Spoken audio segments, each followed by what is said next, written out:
Draw, you're gonna use it, Yeah, right. you know, for that price.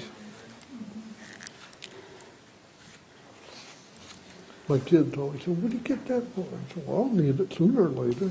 Either that or you guys will worry about it. Nope, you're good. Okay, it is just a little after 6:30, so we will call the regular meeting of the East Bay Charter Township Board to order, and if you'll join me, we'll begin with meeting with the Pledge of Allegiance. I pledge allegiance.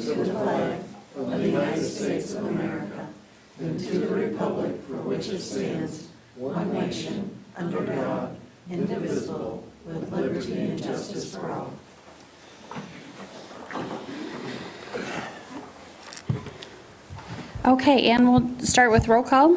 Walters. M. Cortade. S. Cortade. Here. Cook. Here. Lyle. Here, Bartlett. Yes. Friend. Here. Thank you very much. We'll take a look at the agenda and review for conflict of interest. I will say we do have a couple added agenda items.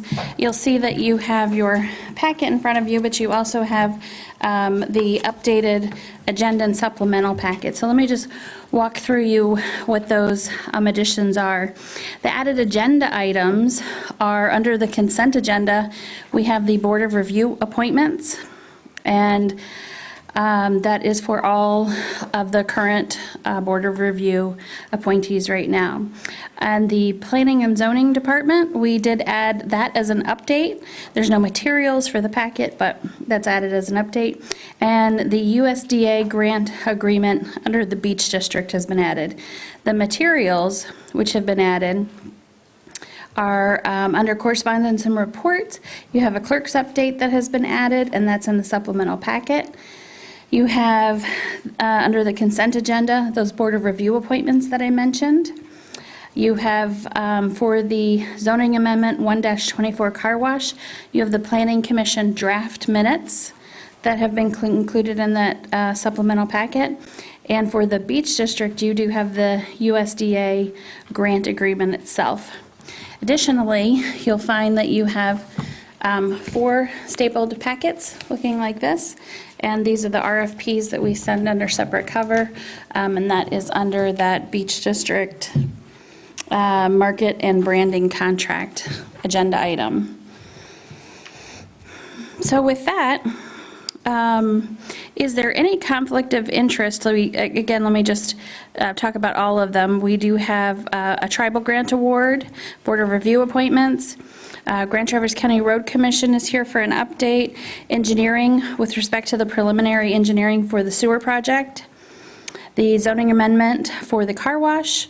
Site plan review 1423 for Lavender Hills. Traverse Connect contract. Farmers Market and Community Garden update. And the Beach District, which is the USDA grant agreement. And then the market and branding contract. So with that, is there any conflict of interest declared?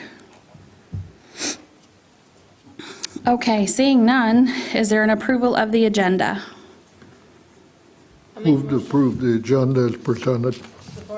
Okay, motion by Lyle, support by Walters. Any further discussion? All in favor indicate by saying aye. Aye. Any opposed by no? Okay, we'll move forward with the agenda. Public comment. This is the first opportunity for public comment.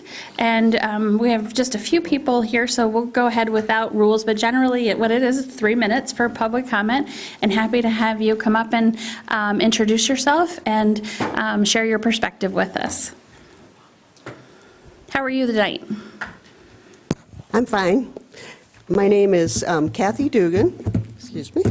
I own a couple of properties here in East Bay Township, and they're actually affordable housing. So one is a little 500 square unit house, and the other one is like a 2-bedroom. So in between the two, I get $1,700 a month in rent, from the two places. So that's pretty good for two places. The little one doesn't pay as much. Right now, I have them on a well, and I did see last month. I've been trying to watch what you guys, watch for you to cover the hookup fees for to look at those again. And I did see that last month you were discussing that. I was so thankful. I missed that, that you were going to, so I'm so thankful for those of you who tabled it, because I want to give my perspective. So a couple years ago, I asked about what the hookup fees would be for those two places, and then I asked again in 2022. So just so you know, so between the two places, in 2022, they said they'd give me a discount, and it's $19,000 for the permit. For a place that I don't even make $2,000 a month rent, between the two of them. That's before I pay Alpers to go across the road, and hook up everything. I was stunned. I mean, I know you say, well, our fees are, our benefit charge or fees are, $3,900, but, okay, well, and then the filing fees and all that, it's $495 for the meter, $250 for the tap, but then they call the lateral benefit, the RU, I don't know what, it's, so for the small one, it's like, it's, $2,900, so that's $2,900, and so the total, like I said, for the small one, it's $7,668, I mean, and then for the bigger one, it's $11,383, so, comes up to $1,900. So that's a lot of money. I mean, for me, I always thought that water and sewer, and they're already hooked up to sewage, by the way, I always thought that water and sewer was kind of a basic right. It's something that you look to your local municipal government to supply for you, but that just makes it out of the ballpark, really hard to hook up to it. It's, it's crazy, I think. I mean, and I know I've heard the argument that, well, other people have had to pay that much. I mean, I'm surprised that they did, actually, honestly, but, and so, but this isn't fair. This isn't fair, and that not only that, for me to do this, and even if I were to just pay per month, like I've told, oh, you can pay per month, and you don't have to pay it all up front, but the amount I'd have to raise the rent of these people, to make it back in a reasonable amount of time, it's just not fair, It's really making affordable housing less affordable. I don't know, like the big units, that they're talking about putting it in, and I heard you discuss, well, that's just the developers that care about that, how much it costs to hook in. But I am guessing that those permit fees, that I don't know how much their permit fees are, but they're passing it on to the people for rent. That's, when they're setting the rent, they're looking at that, they're adding it in. And so, if you do decrease the rates, maybe part of how you could, sell it, I don't even think you should have to sell it, but is to say, we're trying to make housing more affordable. And this is one way to do it, And I know, I told a few of you, and I asked Beth, I know I did look at other counties, other townships, around. I know in Grand Traverse County, your rates aren't, you're not crazy, probably compared to everybody in Grand Traverse, but like I looked like Charlevoix Township, it's like 43, other places, it's less. And I did look online, and I found a Gosling-Zubek report from 2021, and it talks about the monthly rates, and you guys are on the low side, maybe not compared to Grand Traverse County, but you guys all have the high connection fees. But if you look at around, I mean, it's like 21 average, at that time was average water bill was like $21 a month or something like that. That's not very much, I mean, and in like East Jordan, but East Jordan it was like 50, But anyway, but the other thing is I live myself, and I have another rental in the city of Traverse City, and I heard there was some discussion about, usage and, increasing sewer based on usage. I mean, that's how it is in the city. So I pay, my rental there, or even my house. So I use this much water, I pay this much sewer. In the summer, they reduce the sewer because they know you're watering your lawn and all that. And that's the way it is, and one time, and actually with the new meters, and I think you said you have the new meters, they can tell you. So, like I called them up and why was my bill $300 in December? And then I called them up and they said, well, you used like this many gallons compared to normal. And I was like, and I come to find out, one of the toilets was running. So, yeah, I should have paid more water and I should have paid more sewer. I mean, I think that's just right. I think you should increase your monthly rates.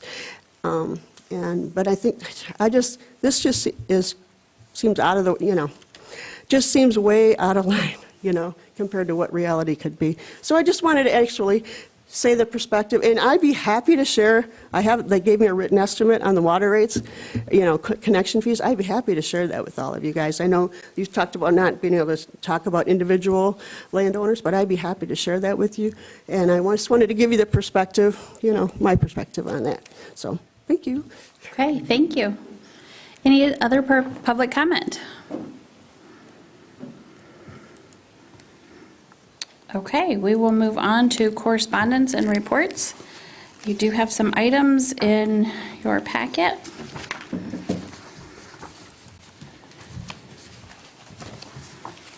Can I just make a comment on the treasurer's report? Sure.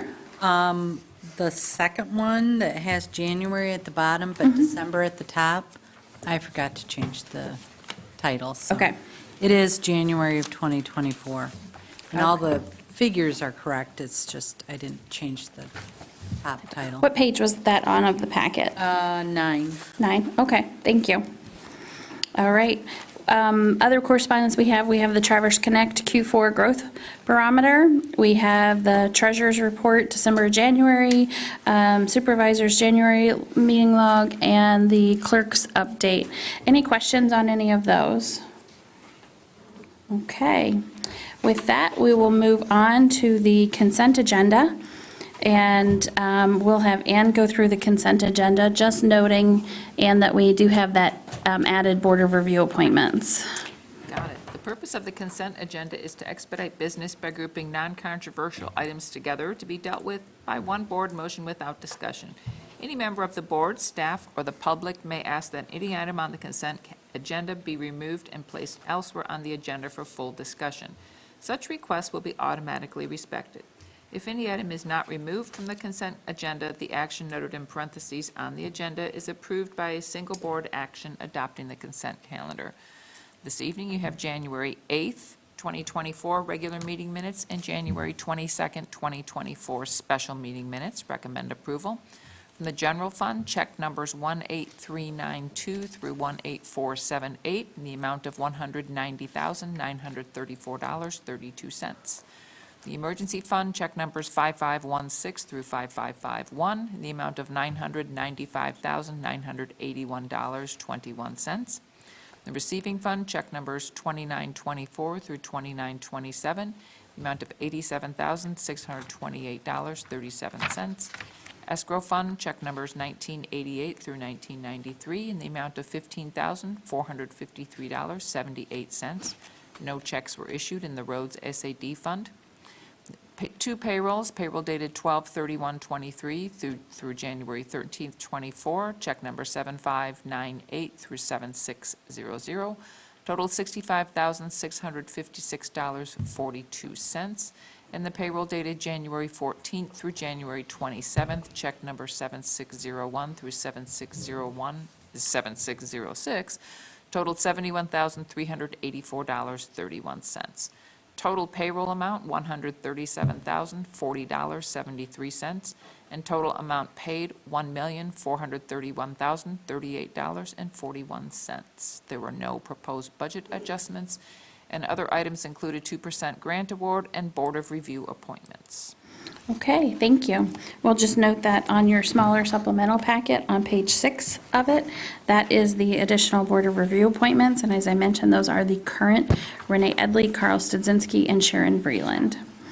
So with that, would anybody like anything removed from the consent agenda? Okay, would any member of the public like anything removed from the consent agenda? All right, we'll bring that back to the board. Is there a motion? Make a motion to approve the consent agenda as presented. Is there support? Support. Okay, motion by Bartlett, support by M. Cortade. Any further discussion? Hey, Ann, we'll do a roll call vote. Bartlett, Yes. M. Cortade, Yes. Lyle, No. Walters, Yes. Cook. Yes. Did I do Bartlett? No, yes, I did, sorry. S. Cortade Yes. and Friend. Yes. Okay, very good. We will move to the business before the Township Board. First on our agenda is the Grand Traverse County Road Commission update. Dan Watkins is here. Dan, if you'll step up and feel free to come up and visit with us.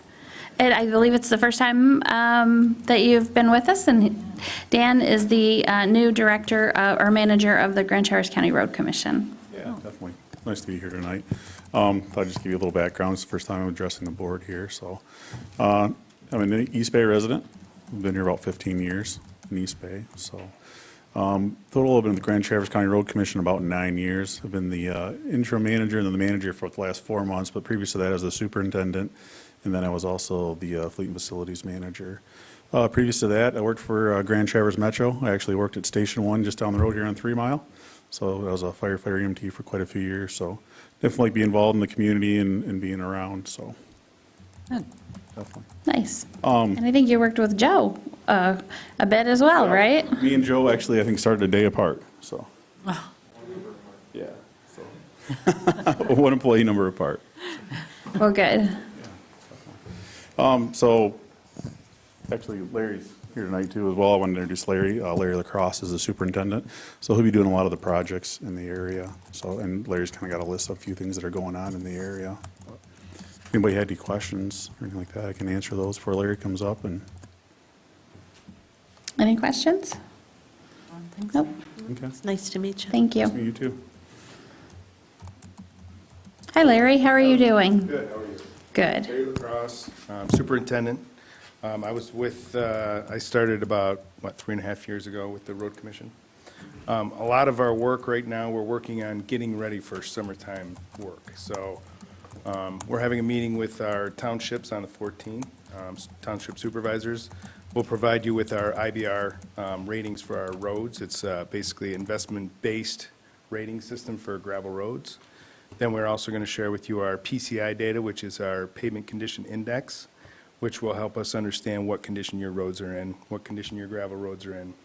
Then we'll also be giving you your brine lists that we give every year, so you guys will have that map to look for, and then also that, contract. So we'll be going through some of those things. But right now, obviously, with the freezing, thawing, we're dealing with a lot of potholes. And we're dealing with that type of thing where usually we'd be plowing snow. Little different this year, so just working on those things. We're actually thinking about getting into high ridge, which high ridge is something that the road comes down and we've built up the gravel on the edge of the road and it's actually holding water. And if it holds water right there, it'll wreck your road. So we're trying to make sure that drainage is happening. With this type of weather, we might be able to get into it a little bit. But we're really playing the frost game right now.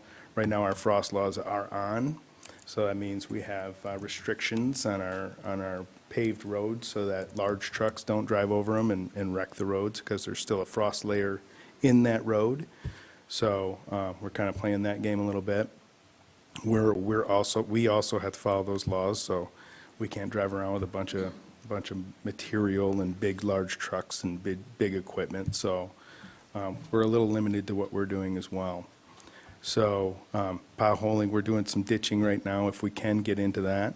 So, and then, every once in a while when it freezes and thaws, we'll get some sinkholes and different things with culverts.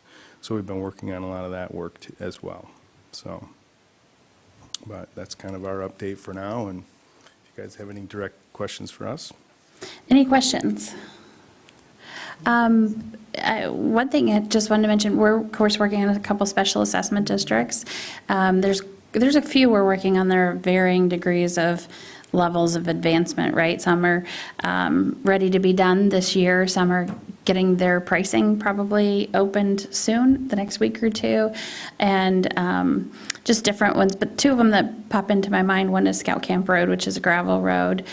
So that formal petition has gone out with the neighborhood advocate. And so we're looking for that to come back in, and we'll try and turn that around as quickly as possible with the public hearings. If they submit that as we expect them to. And then another one, I think we're just forwarding over the payment maybe this week, is on that area east of, well, it's Potter Road, but East Potter Road, that Chandler Lake area, and some of those roads off of there, McNabb Court and so forth. So that'll be an interesting one too, where the residents have shown quite a bit of interest in getting those roads fixed. So look forward to continue working on those with you. And then, as I mentioned at the last County Road Commission meeting, where the Road Commission Board did approve acting as the Act 51 agent for the Transportation Alternatives Program grant for the 3 Mile Trail. So appreciate your partnership with that. And as I mentioned at that meeting, really, we've had a great working relationship with the Road Commission, and we look forward to that continuing. Thank you. We appreciate it, and again, if anybody has any questions, feel free to reach out at any time or stop up at the office. Sounds good. Thanks for being here. Thanks for having us tonight. Take care. Okay, with that, we'll move on to engineering. We do have Brian Souza here and Joe Slanecki with the preliminary engineering for the sewer project. How are you? Good evening, everybody. Ryan Souza from White Trim. So earlier this afternoon, I get a text from Joe. It says, hey, force main project's on the agenda for tonight. Do you need me to go? I said, not unless you don't have anything better to do. I'm going to be here. So I walk in and I see him. I said, wait, you didn't have anything better to do? His wife might say. You just, you know. Anyways, so then I said, hey, do you want to get up and talk about this? No, you can do it. Okay. Morals. So what's in your packet Right. is a proposal to continue with the force main project. So if you recall, we have just recently, or a while back, finished up all the design survey work and creation of the design-ready drawings. So the next step is to go into preliminary engineering, so that what we do underneath that is we have some in-depth discussions with the permit agents, other stakeholders that would be affected, other utility companies that have utilities in that area. So we've got consumers, DTE, TART Trails, the city of Traverse City, the road commission, and I'm sure there's more that I'm forgetting, but have those discussions, and then we begin laying out where that new force main would be located on the ground.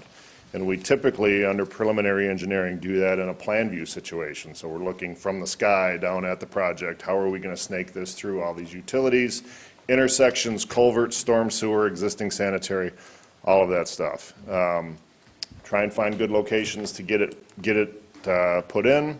We'll do some preliminary profile examinations, but really what we're doing right now is trying to have in-depth discussions with the stakeholders, locate that force main on the ground in a plan view situation, and then start carrying that design forward in the next step. So the proposal in front of you is for preliminary engineering to get us to that point, to that, once we have that location, and everybody's on board, now we go through with adding elevations. We'll size that pipe for future use, to incorporate future development, and begin putting all the details on the drawings. So that portion of it comes under another phase. So under this preliminary engineering phase that you have in front of you gets us ready for all of that work down the road. So I can go into any amount of detail that you'd like, but I figured out instead of getting into all the background, which you guys already know, if you have any questions, I'm more than happy to take those. Tracy? Probably this has already been discussed, but any chance, since you mentioned all the other utilities, any chance any of that's going to go underground? Yeah, the force main? Well, no, all the poles. Oh, you mean the existing overhead utilities? That's Even really though up- they just redid all those poles last year. Yeah, that's really up to the individual utility companies on whether they want to redo that or not.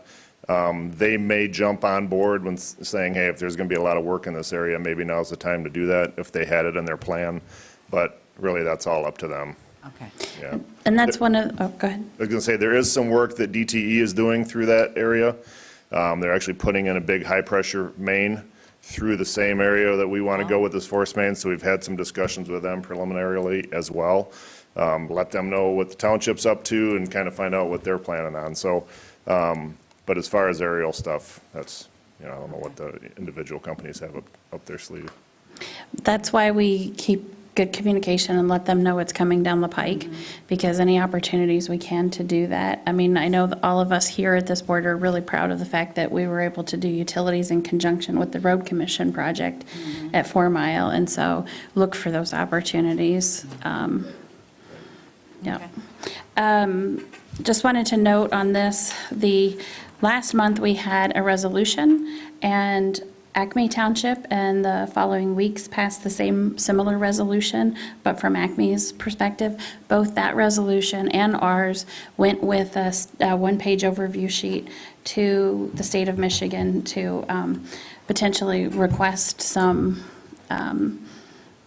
I forget how the state words it versus the feds, but basically direct spending allocation or something from the budget. There's a much nicer way that they put it that makes it doesn't sound like an earmark, but that's essentially what it is in the budget. Mindy?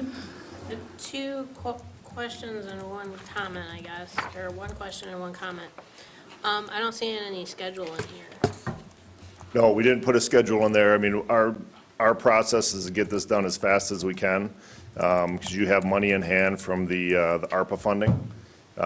So we don't know, what we don't know is, one, how quickly some of this discussion will go with all the stakeholders, because there are several. And beyond that, we don't know exactly what DTE is planning on doing, how long it'll take to try and snake our stuff around theirs.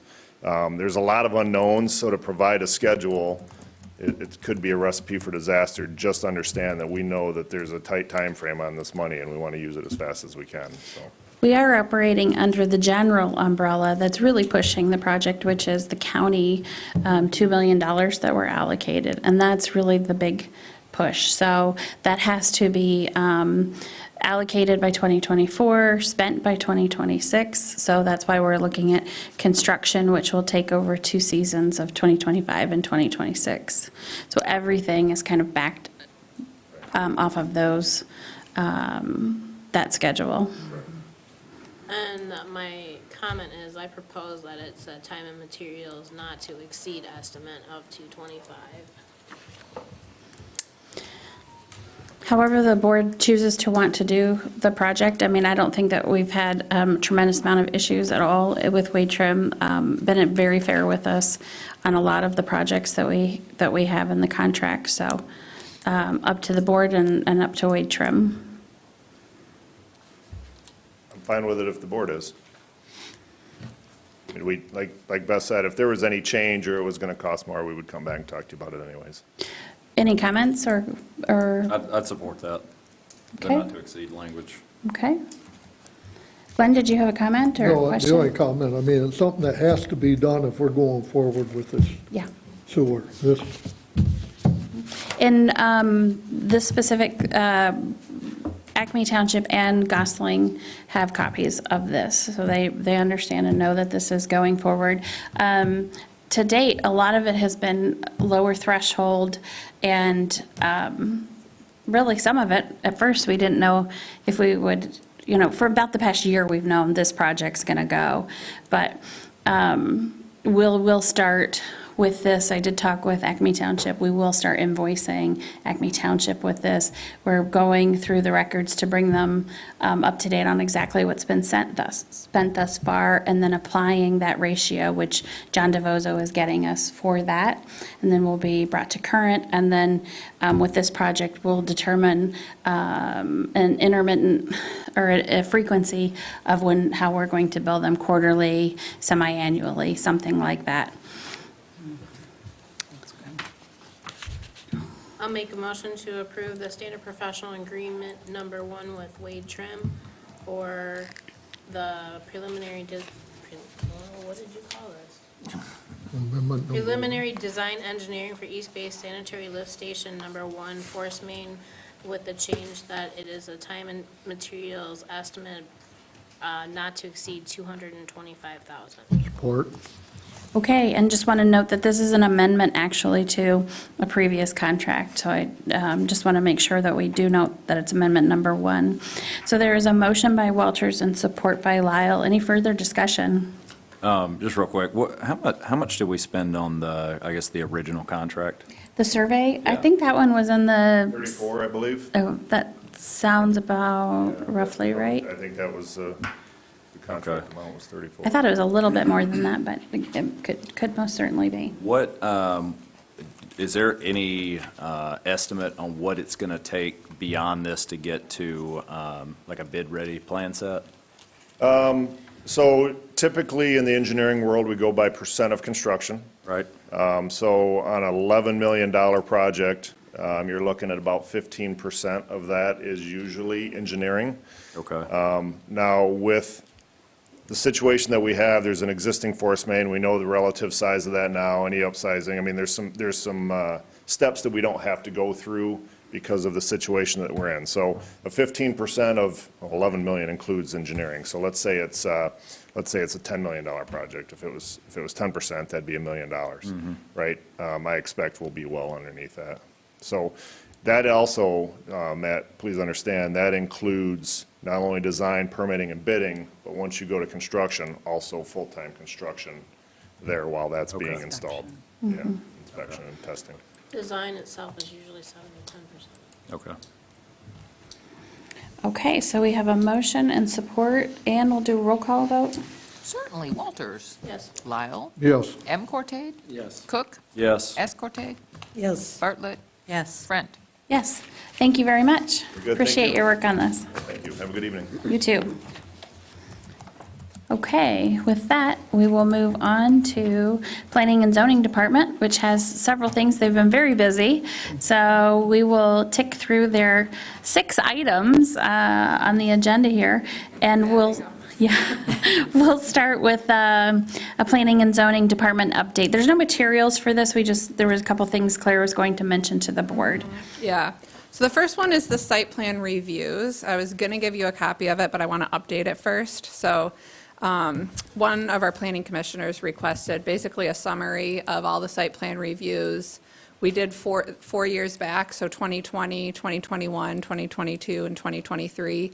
There's kind of a status update of where we are with the project. Some of them haven't moved forward, some of them have the land use permit, some are under construction, some are complete. So we have just a few more to update for 2023 as we close that out, and then we'll get that in your packets for next month, just so you can also look at it in the Planning Commission packet, but the updated version will be for you next month. So you can thank Paul Gonzalez for requesting that, and we'll try to keep that updated Well, that's on an annual helpful. basis. Because we don't always know. Here, I mean, something pulls a land use permit, they may choose to do it, something may stall. We don't have control or even sometimes knowledge of that too, so. Yeah. So that was the first update. Sorry. The second one is we are, Planning and Zoning Department, and in working with Beth, is recommending transitioning from Epic GT, the online permitting software that we've been working with Grand Traverse County on, to BSNA Online. So that's now that we've got BSNA in the cloud, there's an online permitting system that would be a similar look and feel to when you go to Epic. So a resident, a contractor could actually go on to BSNA Online, like access it through our website, put in all their information and apply online for a permit. And so the reasoning behind this, we've been partnering with Grand Traverse County since 2020 to roll this out. And honestly, Grand Traverse County has been great partners in it. And the whole reason behind it was to have kind of a one-stop permitting, just to help it be more concise, more user-friendly. There's a lot of benefits kind of all being under one permitting platform. We've had a lot of challenges with Epic, one being just lack of IT support through Tyler Technologies. We don't have a dedicated person that's able to be responsive and make updates and kind of tailor our applications to what we need. And the other problem is that we're basically doing it, not we, Bill is basically doing everything twice. So basically processing permits in Epic and then recreating them all into BSNA, because that's where we do all of our assessing and kind of our township data. So based on those two factors, we unfortunately are planning to go to BSNA Online, because we feel that that will better serve the township and residents and just be more seamless. So I think in a perfect world, having one place, county central with all the agencies that are permitting, but it just, we've tried it for a number of years, and it's not working the way that we needed it to. And I do want to thank our planning and zoning staff, because through this entire thing, I have, when I have encouraged them and pushed them even at times, when it hasn't been functioning as smoothly as possible, to keep that communication up, get with IT a million times over again with the same list that you've given them 2 months, 4 months, 6 months ago. And they have really tried very hard to make that work, but that IT support hasn't been there, as you mentioned. And as well, one of the things that we knew wouldn't initially be there, but we thought would be coming down the pike, would be that patch between the systems, so that they wouldn't have to enter things twice. And that is not coming to fruition at all. So it's difficult. We understood that this wasn't going to be an efficiency for our staff. We understood that this was being implemented for the benefit of the users.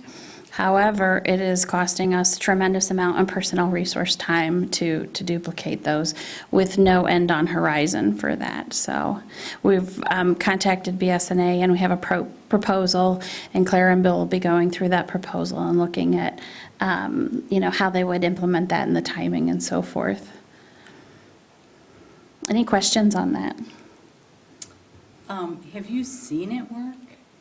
The BSNA module? Okay.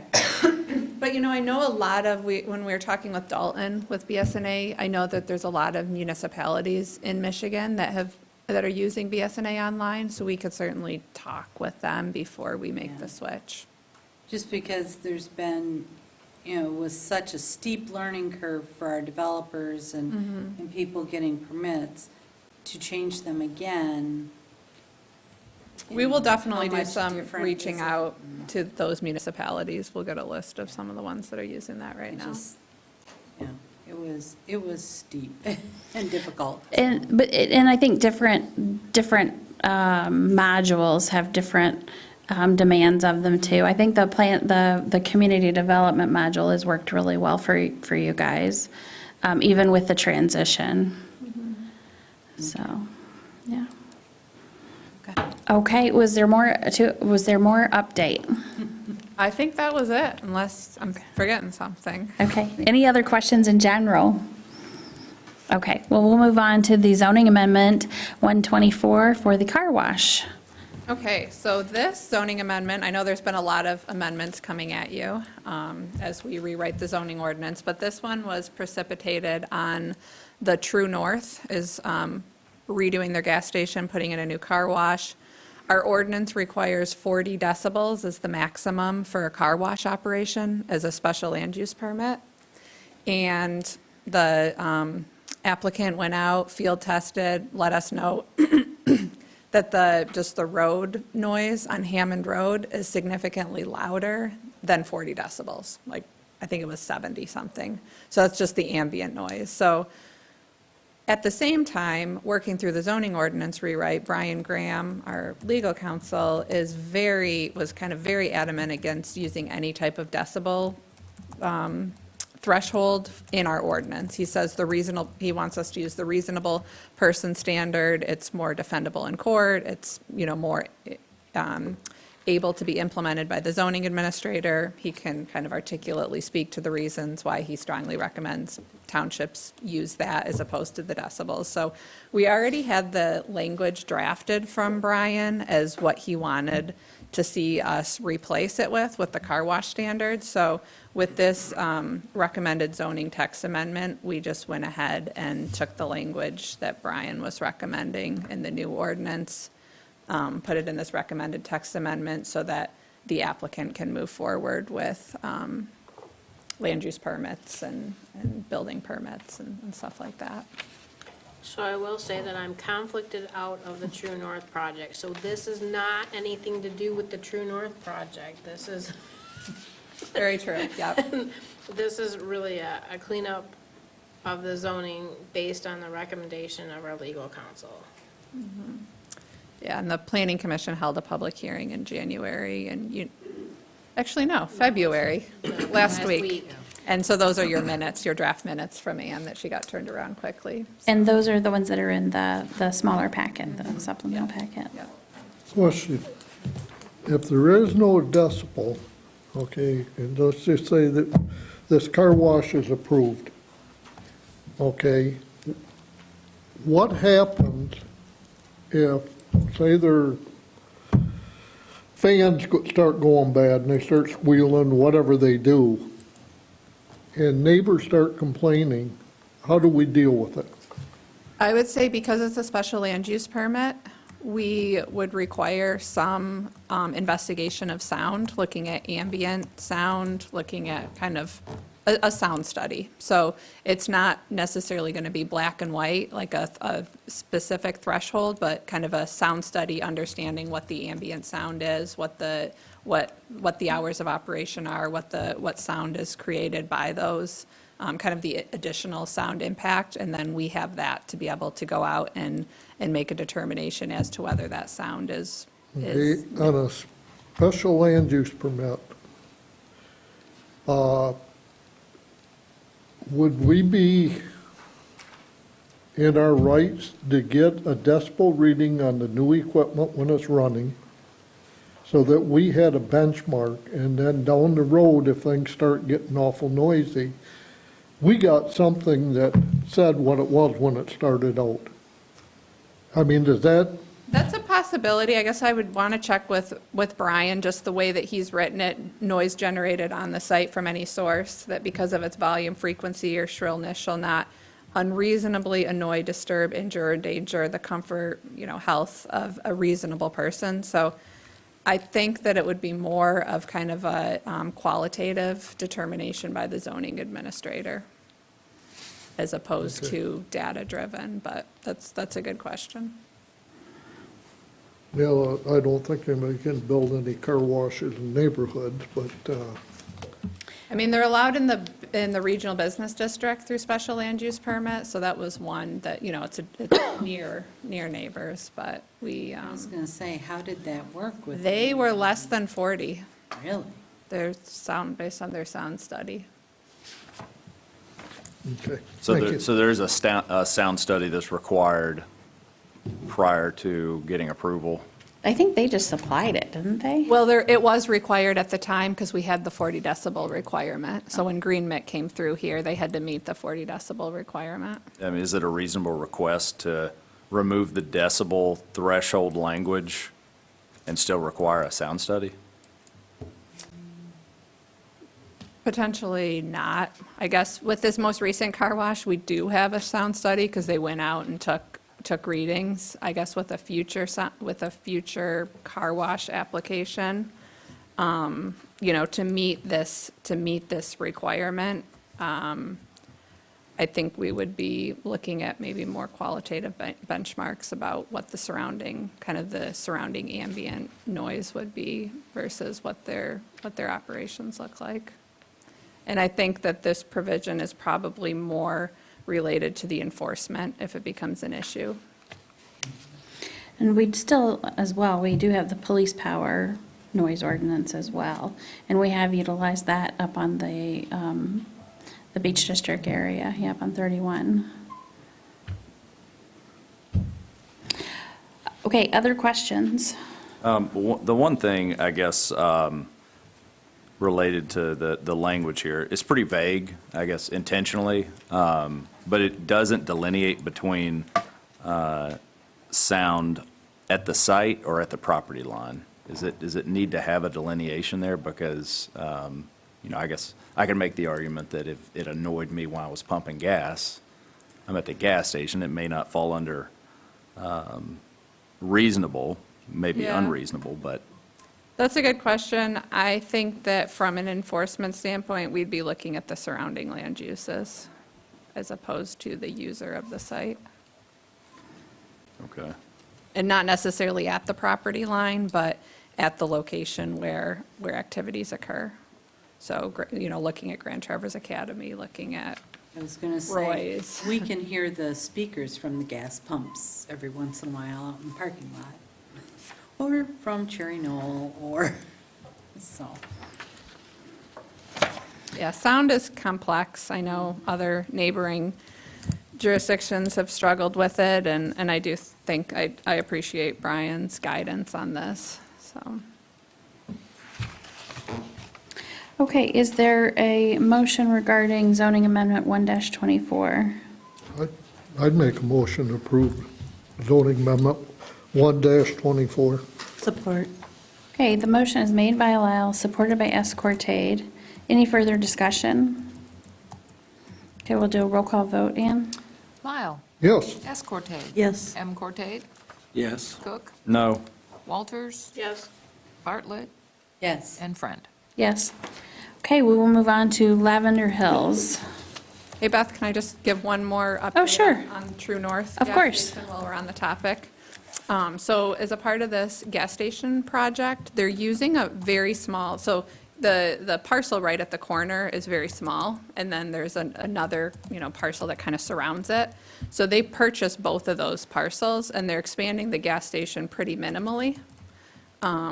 So there's a lot of open space that they're not planning to develop. So the applicant has been very open to the township, having like a small easement off of Hammond Road to do like a public plaza.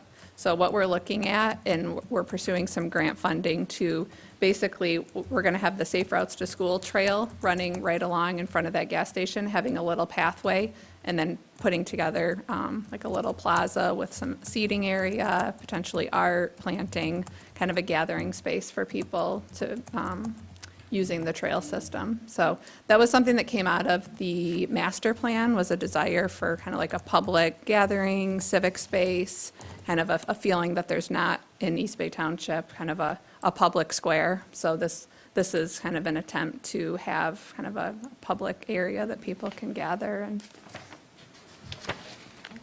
So and they were, when we talked with them, they're like, yeah, just let us know where you want it. We could even do some grading when we go in to do the gas station, so.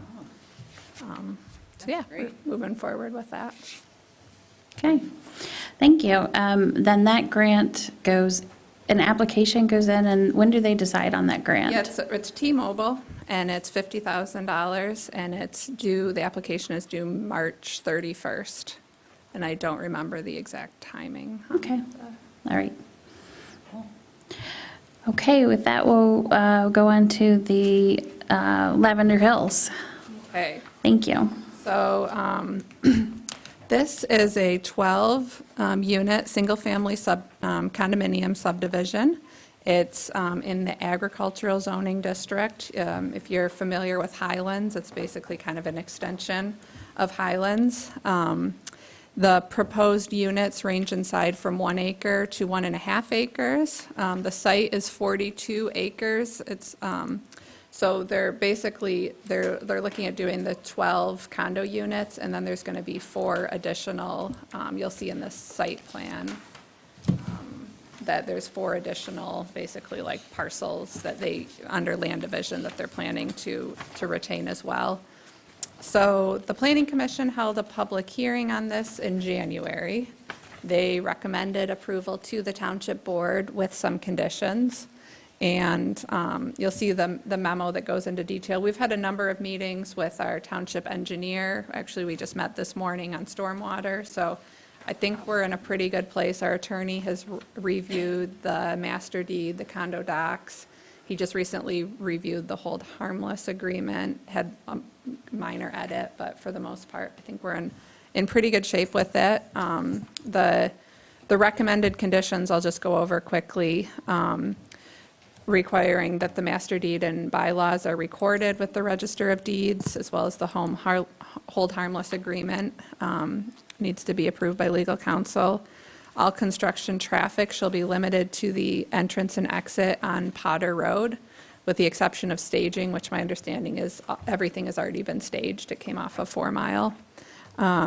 The Planning Commission, based on recommendation from Wade Trim, is allowing for design relief to narrow the road, so allowing a 28-foot wide road with a 4-foot wide shoulder, as well as design relief for Brooklyn Lane not going all the way to 4 Mile. due to topography. So those were kind of basically the conditions that are recommended, and happy to answer any questions. Eric is here as well on behalf of the applicant and is happy to answer any questions.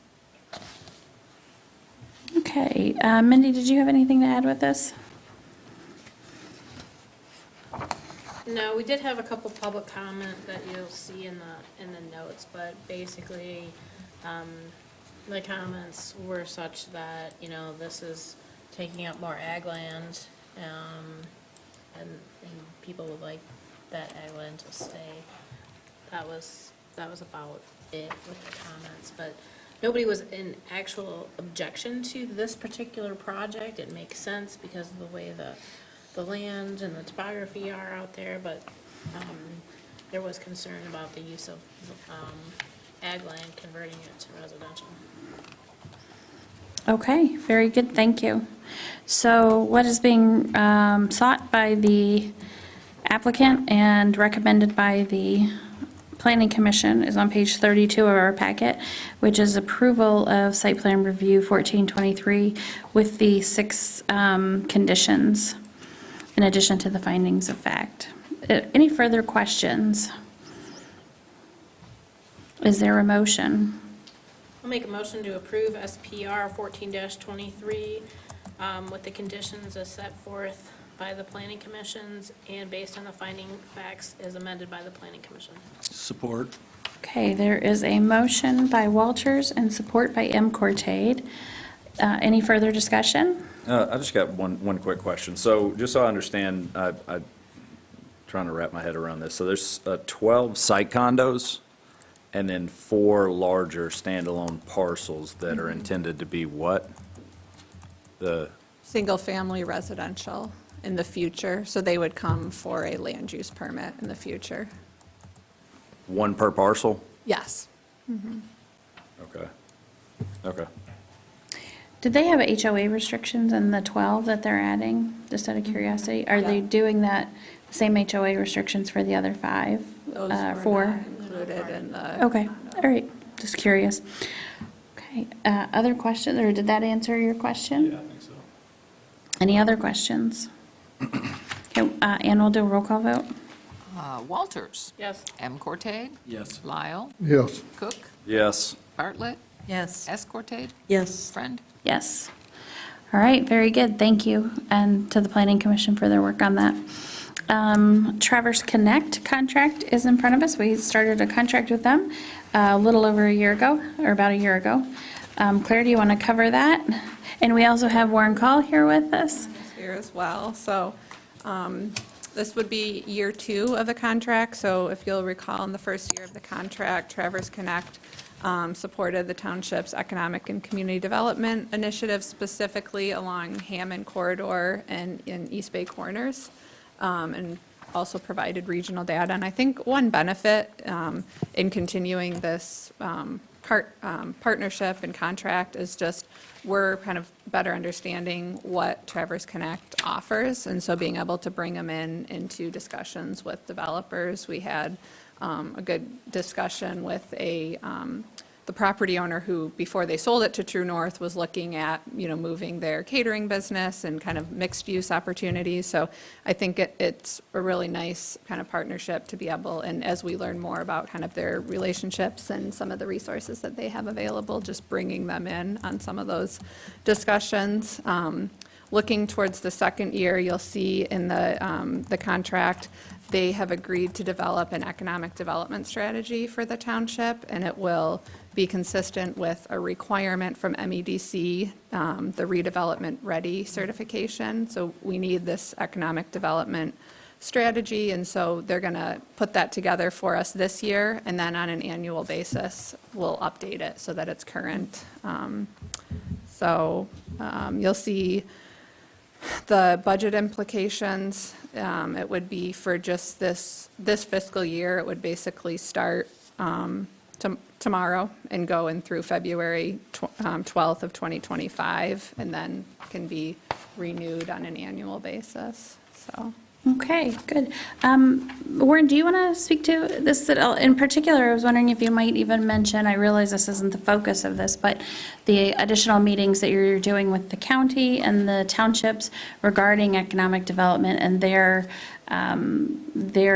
approval to bring on a support person and the county's personnel for that. Yes, thank you, and good evening, everyone. Thanks for having us, and Claire, thank you for that overview. I'd also point out we've got Brenda, our Vice President, here with us today, who handles some of the work we've been talking about. We are really excited about some of the things that Beth touched on with other partners, municipal partners in the region. I think we're really moving toward what I think is a helpful regional collaboration, where all partner municipalities get to set their own agenda, but then it's coordinated with other municipalities so that it works well together. So a couple of key projects. We've got the Grand Traverse County Administration as well as Grand Traverse County Economic Development Corporation that we're partnered with as part of our service agreement with them to actively engage with the townships and support basically more capacity building for the townships. What can we do to better support the townships? Both Traverse Connect and the county want to look for ways to do that. Be more intentional about supporting your individual goals and objectives as it relates to planning, zoning, economic development, and other topics and projects as you may need. Kind of related to that is we're going to be directly supporting what might become a revival of the Northern Nexus entity to look at multimodal developments that had been largely dormant for the last several years, and there may be an opportunity to revive that on a specific project basis. So we're working together with partners in that. And then Grand Traverse County is actively pursuing hiring of a position for a community development coordinator. That would be a role that would support the county and all the municipalities across the county in project support with zoning, planning, et cetera, and get us involved so that we can better support the projects that you decide you'd like to see in your township. There's a lot more to be said under those areas, but I'll keep it short. But I would also say that we appreciated the recent invite to the Township Association meeting to talk about the application of the new brownfield rules for housing development. So that was a good conversation. No. I'm happy to take further questions if you'd like. One of the things, I think it's just that the level of communication and coordination between, you have Traverse Connect, Grand Traverse County, the EDC, Northern Nexus, all of these entities, and then all the municipalities, I think is probably at its highest level right now. And we're just beginning with that. So I think that there's good things to come on the horizon in the coordination of all those efforts. So really appreciate Traverse Connect's work on it, as well as Grand Traverse County administration's support in that too. Yeah, thank you, and thanks for the support from the township. Are there questions regarding the contract? Because what the motion requested is to approve the contract for the period of 1 year. It's the amount of $15,750. Sure, Sue? I guess I'm looking for some clarification on number 12, the reverter clawback provision. It discusses that Traverse Connect agrees that it will pay back all amounts that county has paid to Connect.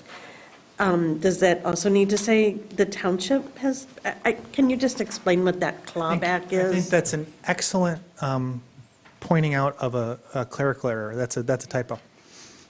So thank you for that. That should say township there. Okay, thank you. And the agreement starts tomorrow. That's why it's entered as the 13th, not this evening with the passage? Well, we'd wait for it to actually be signed and executed. Okay. Just making sure I understand. Other questions or comments? Okay, is there a motion?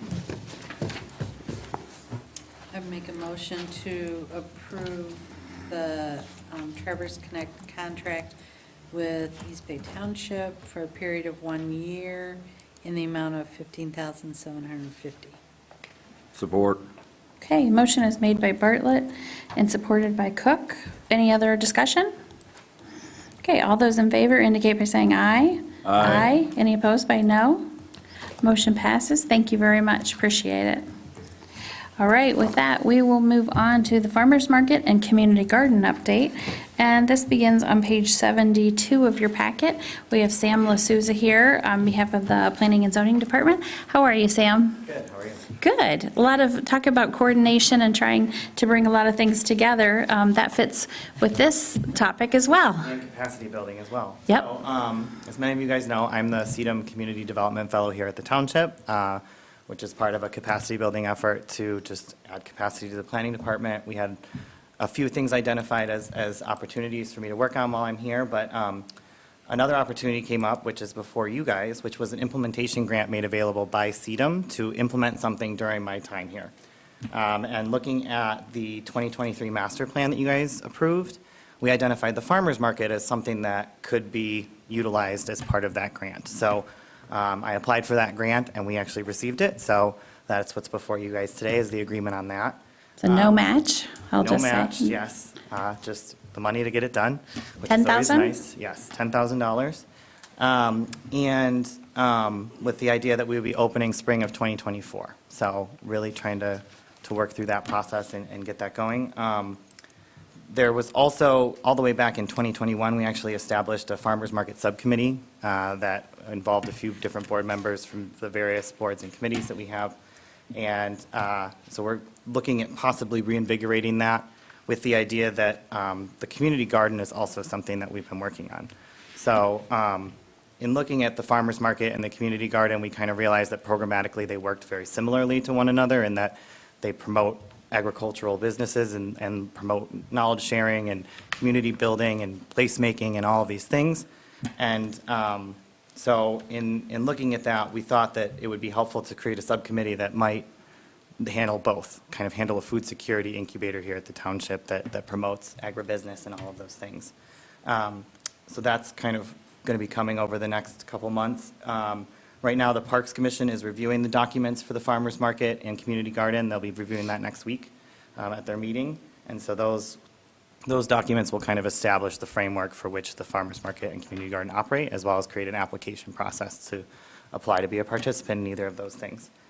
And then next month, we're looking at bringing you guys like a fee schedule for those two things, an updated fee schedule associated with all of that once it gets approved by the Parks Commission. So that's kind of what we've been working on. We've also, the community garden is going to be made possible by a USDA grant, or sorry, an MDARD grant that we applied for recently. So we'll find out in April if we received that, and that would build a portion of the community garden as well. So some pretty exciting stuff happening as far as the food security incubator.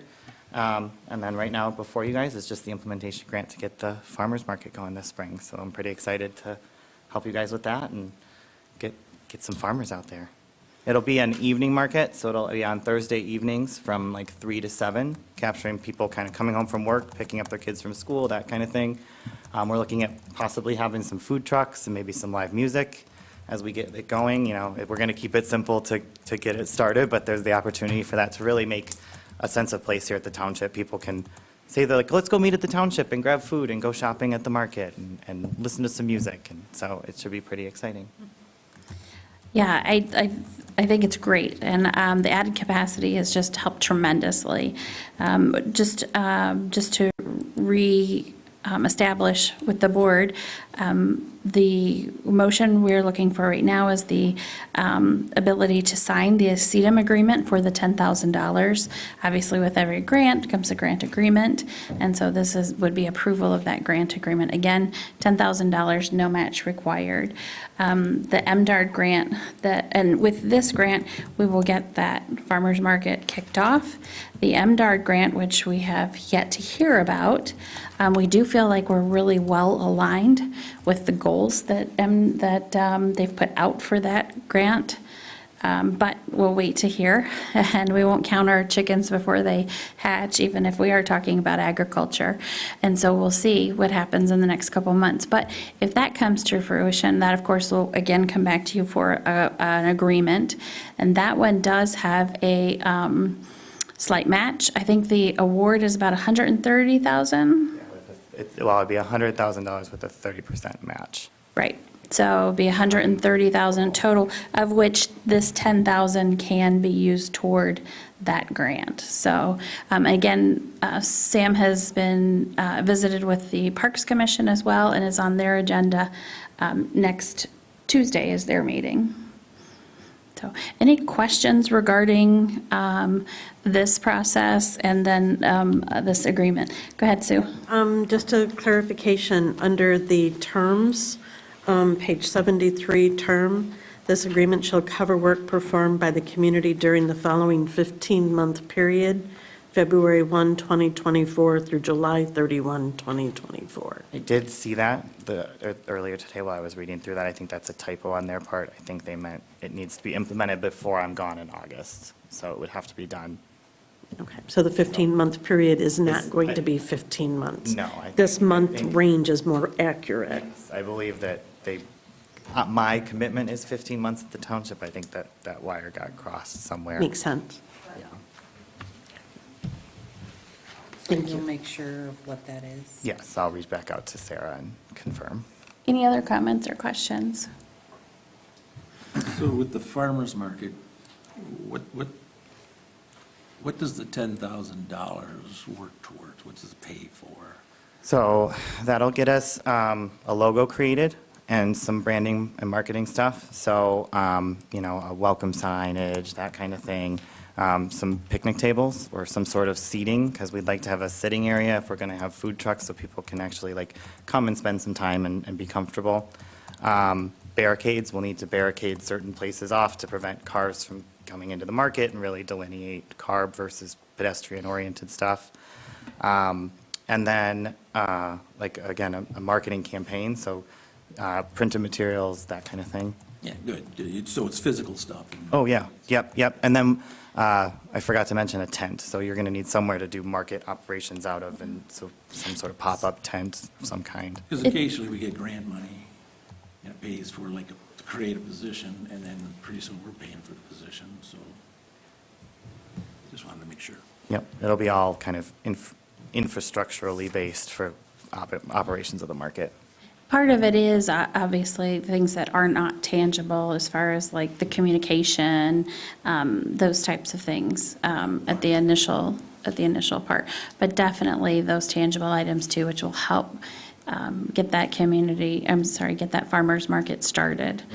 Sam had some great pictures, overheads of how to place it, and we were even looking at it as recently as today. He's got a great schematic if it's held out front, great schematic if it's held out back.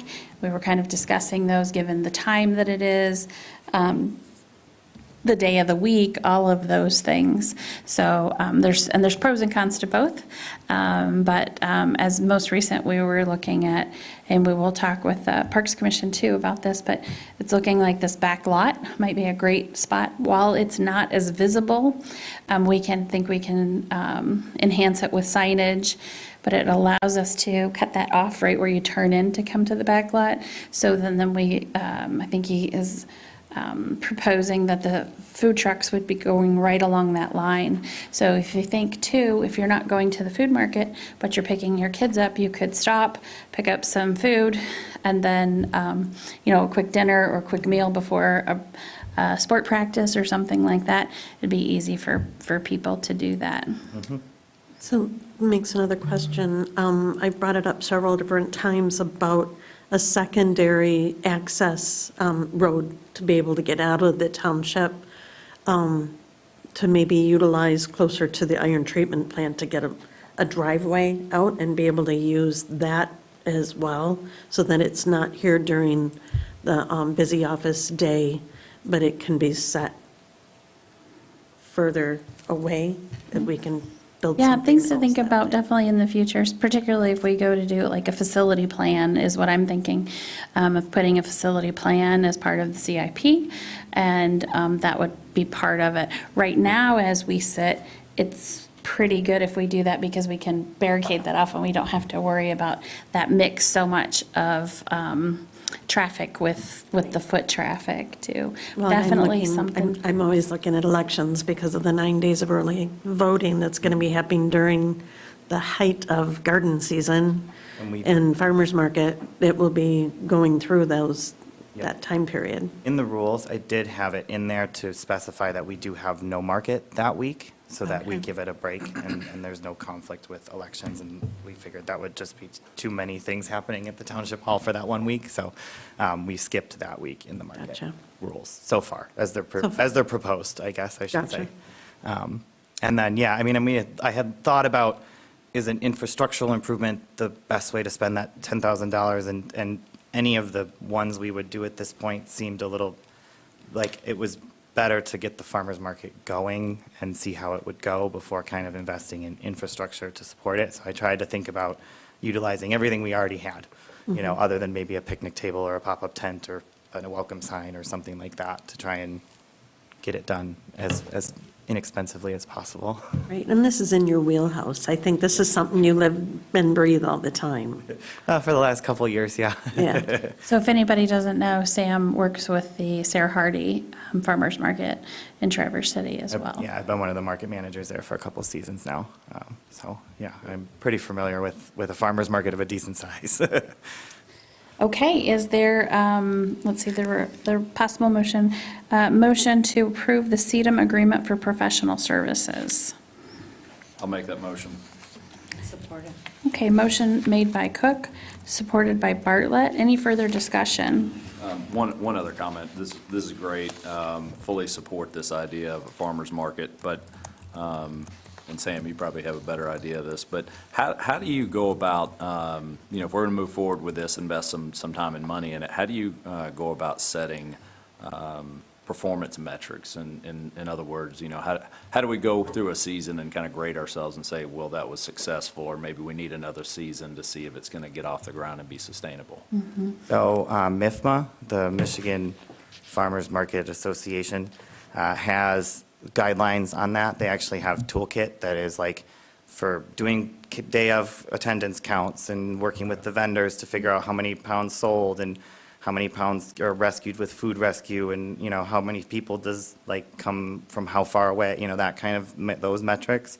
And so I've been kind of compiling all of those for either me or whoever the future person is that manages this if I'm not here as of August. And so kind of figuring out how to make it so that it's sustainable in that regard. Glenn? Yeah, on food trucks, I guess thing comes to mind, do they need electricity? Or are they self-contained? So at this point, we're not planning to add any infrastructure to facilitate it, so they would have to be a self-contained unit. I think we'd have to kind of figure that out depending on the interest as well of how many, if we only get one food truck that wants to be out here, then I guess we kind of have our answer. But I think I've written the rules to have about up to 4 if we get a decent amount of interest. We'd have to kind of look at that logistically, though. Okay. Okay, if I remember correctly, the motion was by Cook and support by Bartlett, correct? Okay, anything additional? All in favor indicate by saying aye. Aye. Any opposed by no? Great, thank you very much, Sam. Appreciate it. Okay, with that, we will move on to the Beach District. Hi, Claire, how are you? So we've got first the USDA grant agreement, and then we go on to the district market and branding contract. Okay. So the USDA grant, it's one of the 2 federal grants that we're kind of lumping together to do this large visioning effort focused on the US 31 corridor. So this USDA grant, is Rural Business Development Grant. It was for $94,000. There's no match required by the township, and they're pretty flexible compared to Coastal Management Program has a little bit more rigidity in terms of their reporting requirements and any minor changes to who our contractor is. So with USDA, we are, this agenda item is basically looking for the Township Board to accept this $94,000 from USDA. And I included in here basically a summary of the activities that we're including in the project budget. And this is on page 7 of the supplemental packet. Yeah, so I just thought it would be helpful because we've also got the coastal management program that's paying for the bulk of the visioning process that Beckett and Rader is leading the township through. And then also coming from the coastal management program is paying for the basically the materials for the marketing and branding, the physical banners, the marketing materials, those types of things. So that's all coastal management. And then for this one, we are, under this umbrella, we're all of the quarterly meetings. So we're hosting our third quarterly meeting coming up in February 29th. But this is an opportunity for business owners, other corridor stakeholders to come. There's networking opportunity and learning, and free breakfast and learning opportunity for, last quarterly meeting, we had a presentation from MDNR and MDOT to kind of talk about changes coming down the pike for the 3 Mile and US 31 intersection.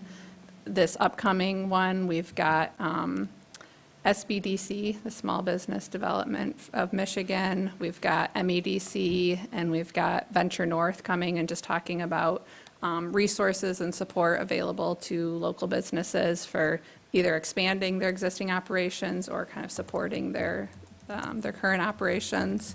So that's one thing. Implementation team, so this will fund, we have a team of 15 corridor stakeholders. It's a lot of business owners as well as agency partners and residents along the corridor. And this implementation team is helping to guide the public engagement process. So we just met with them last week. They had a lot of great ideas for how to connect with corridor stakeholders. We discussed the survey, discussed outreaching specifically to, tourists as well as residents, the general public. Also just kind of input on how to connect, like on the TART trail or, pop-up meetings, those types of things. So this implementation team is meeting monthly. And then we also are setting them up to, once we have the vision of, what the public wants for the vision for US 31, for the Beach District, and specifically, based on this action plan, how are we going to implement it? So we're really hoping that we set up this implementation team to guide the process, but then actually help us figure out how to make the projects happen. So that's going to be looking at financing models, looking at kind of an implementation structure. The marketing materials I mentioned, so this grant is going to cover the marketing and branding consultant that we're going to be hiring, and so we set aside $30,000, and the next agenda item is discussing that consultant. And then the last piece is kind of that implementation piece, which is helping us kind of figure out how to implement this. And I see Beckett and Rader has experience with implementation, and so we could potentially look at extending their contract, working with them to help with some implementation or other avenues. And it's really going to depend on kind of what the priority projects and vision are that come out of this. And these grants, the USDA grant, well, actually, as well as the coastal zone management grant, those have been listed in the budget for the 2023 year as well as the 2024 year, with the variable being how much actually gets billed under one year versus the other, and kind of shifting those. You can see, though, why, as of late, probably the past month or two, we've had a lot of discussion internally on grant tracking, grant reporting, and all of those things. Questions for Claire regarding the USDA grant? Sure. My concern is on page 8 of 17 in the supplemental packet, number 7 and number 8 of the general award information. Post closeout, or no, you must comply with the provisions. The The performance start date time. and the performance end date. Oh, the 2024 and 2025, there's a lot of flex, so in our verbal communications with our grant manager, there's a lot of flexibility with that. Quite a bit, But amazingly so. But I don't see 2024 and 2025. I Ours see says 2023 and 2024. The implementation goes until 2025 No, on this. in the page- quarterly meetings. On And- this page, right here. 8. It's page 1 of Oh, the- okay, this one, yeah.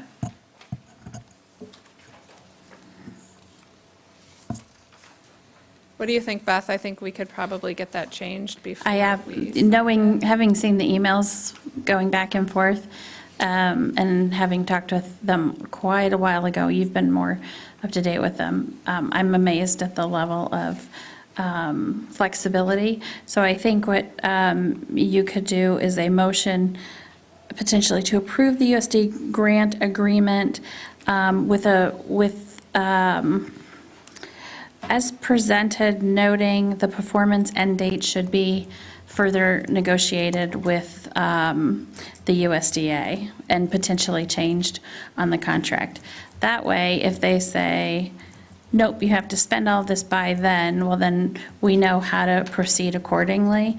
But if they say, yeah, absolutely, we get it, we'll just change that number, we're able to change that number. Or even if there's a process within the grant to ask for an extension, and that probably needs to be asked for at this time because we know how long things take to get signed.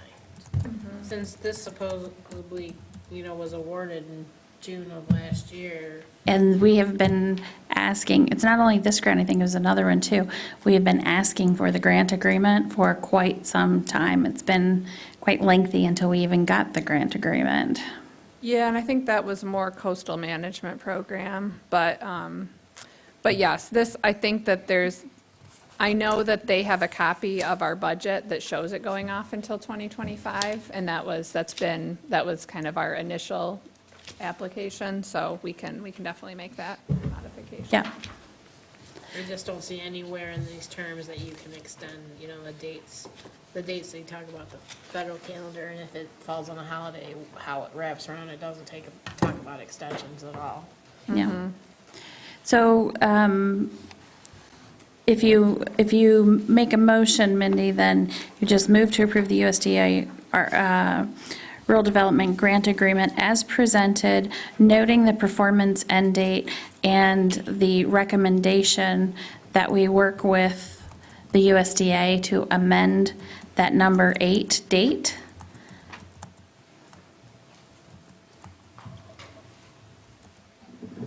You want me to make that now, or is there anybody else who has comments? 'Cause I'm more than happy to make it, but I'm the only one. I didn't know if you were or not, but I was just wanted to get the verbiage.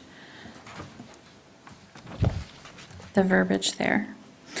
Other questions other than that?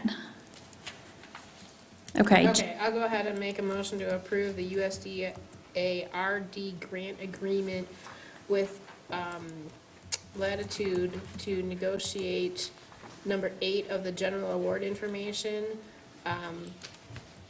potentially amend that date further out.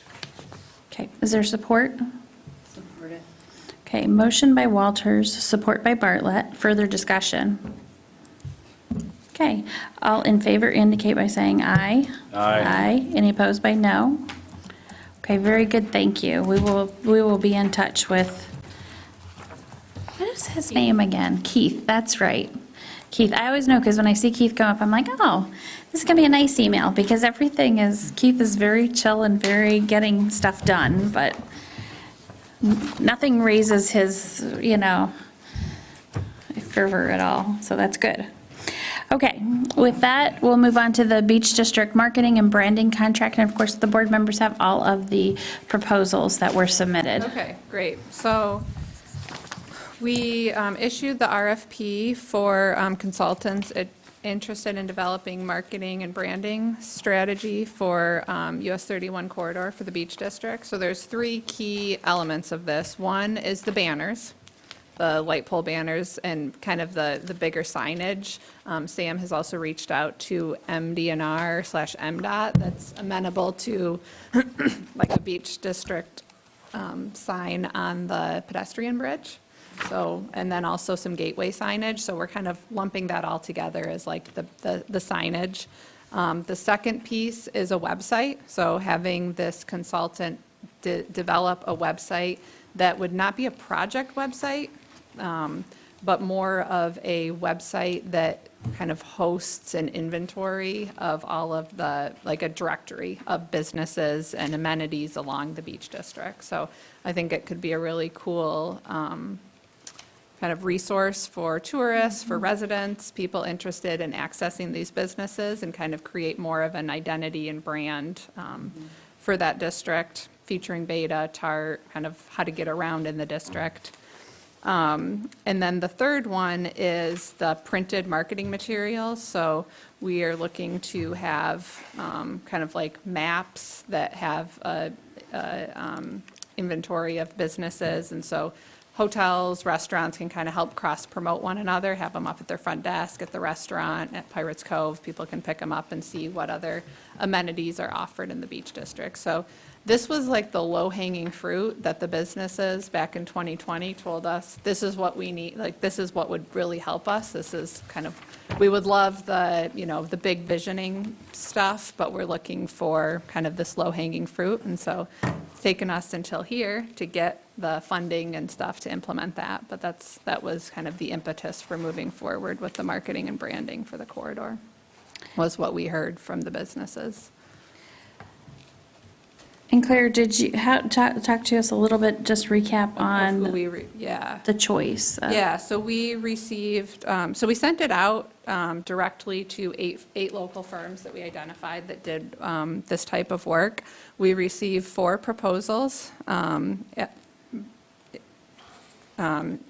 before the closing date. All of the teams had qualifications to complete the work, had done similar projects in other communities. 3 of the firms were local, 1 was based in Ontario. Staff reviewed the proposals using a scoring matrix based on the requirements, and we do recommend Flight Path Creative. Interviewed a number of different entities that have worked with them. One Beta, another one is TART, has worked, and you know, they have quite a bit of depth to their team, and so they have significant experience with the website, as well as working directly with Britton Banners, as well as doing kind of these very in-depth directories of, you know, lots of businesses. So just the type of work that they've done in the past was very similar to what we were looking for, and had a little bit more depth compared to some of the other firms that responded, so. I don't know, looking at these, it'd be nice if you could join several of them together. Right, that is true. There's one that really sticks out to me because of what they've put into it with all the different logos they've created, because they are very eye-catching and relevant. Mm-hmm. I know Claire, usually when they're doing this proposal process, and we'll talk about how she goes through and we come up with a recommendation, and typically I'll be part of it at some point, either on the front end or on the back end or something. And she was like, so do you want to get into this? And it was hitting at a time with just there were a lot of other things going on. Maybe it was BSNA, I can't recall. I was like, you know what, I know you guys have this covered, and you have a lot of resources with the team and with Sam, and to kind of look at this. And quite frankly, part of the reason I said that was I thought they were all really good. So don't think you could make a bad choice. I'm not sure, are you looking at Chelsea Bay Dennis? So she, we have reached out to her about assisting with some other, specifically farmers market, because I agree, her logos are very well done. They are. So Sam actually met with her today, and so we're looking at engaging her in other areas. There you go. Okay, go. Just when I looked through them, I kind of took another look at it, and that is, I really liked the one you're just suggesting, because it was pretty simple, straightforward, and to the point, told us who they were and what they do, and not a bunch of pretty pictures and things else. So. Okay, Claire, so the motion, do you have a question? I have some concerns about the provisions. Mindy always reads the fine print. I am concerned about, we expect payment no later than 15 days from the invoice date. I'm concerned about that because it doesn't Not say- always going to be possible. It doesn't say anything about an acceptable invoice, right?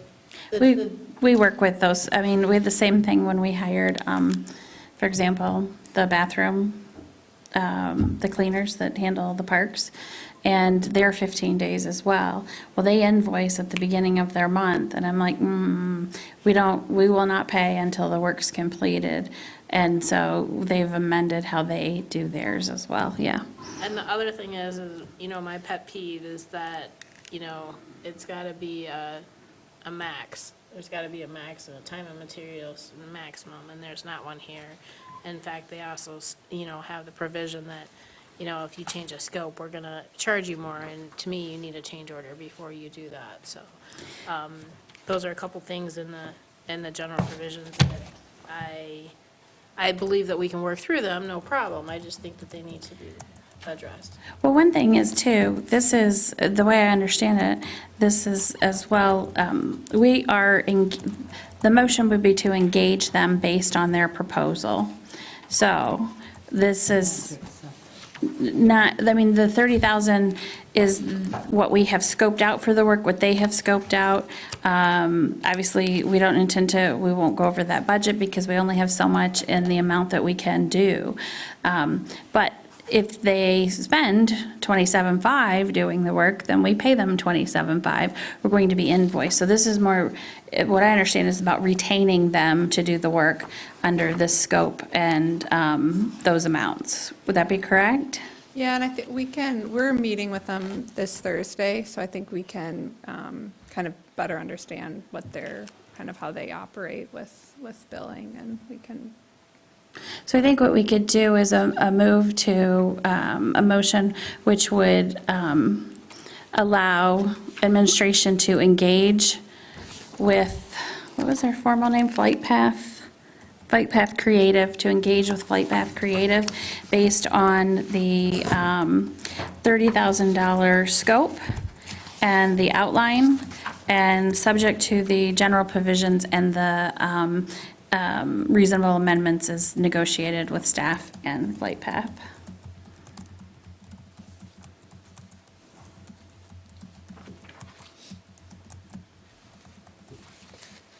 How does that work? And does anyone want to make that motion, or is that the motion? That sounds like a good motion, I'll support it. Okay.